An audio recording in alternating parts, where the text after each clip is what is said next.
Just a quick reminder, I know you're always so good about pointing this out, is that you, especially during these really hot days of summer, you really gotta watch getting the nectar changed often, Yeah. right? Yeah, it's important to keep the feeder clean and the nectar fresh. It's not hard to do. Just every now and then, look at your feeder. If you see any tinge of black or discoloration on it, give it a really light, quick bleach job and hit it with a brush.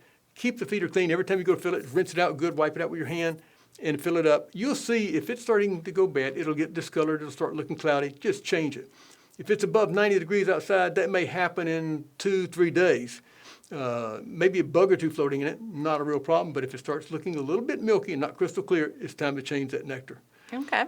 And you keep that nectar clean, keep the feeders clean, and put a few more feeders out. Yeah. Especially if you're in an area where you're going to get more and more birds as we get down toward the season where they're all gone or mostly gone.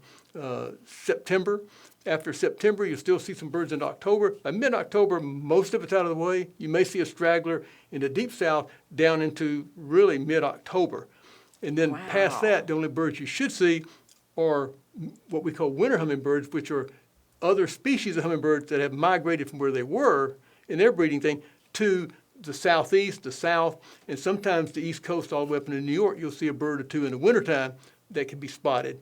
And they went to where they thought they were supposed to be, and they'll spend the winter there if they survive.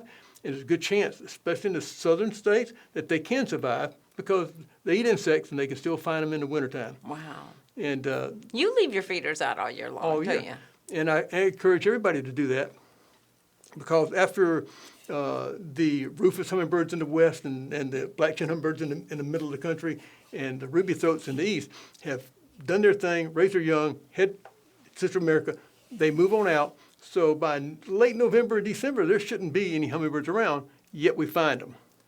And it's because they do this dispersion thing where they don't necessarily all go to where they thought they're supposed to, but some of them come to the southeast, especially the southern states have more and more. As an example, Georgia now has, I believe, 12 or 13 species of hummingbirds documented to be here. Ruby throats in the summertime, 11 or 12 more species in the wintertime. We find onesie-twosies. They get reported, we get somebody out. They actually capture, document the bird, and put a little band on it. So we know exactly what's going on. And this happens all in the United States. Mm-hmm. It's always nice to keep a feeder out, because if there's a bird there, it might need a little of that food in the wintertime.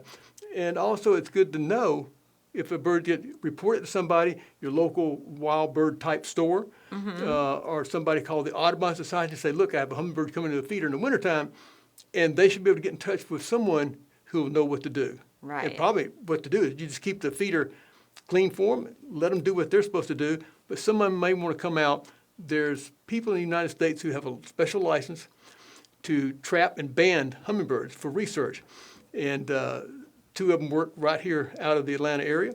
And they're very good at what they do, and they give us a lot of information about hummingbirds. So if they're around, they'll get out there, catch the bird, see what it really is. It's probably not one of the birds that was there in the summertime. Yeah. It's probably going to be a bird from the west if you're in the east, and maybe ruby throat from the east might be over in the western United States in the wintertime.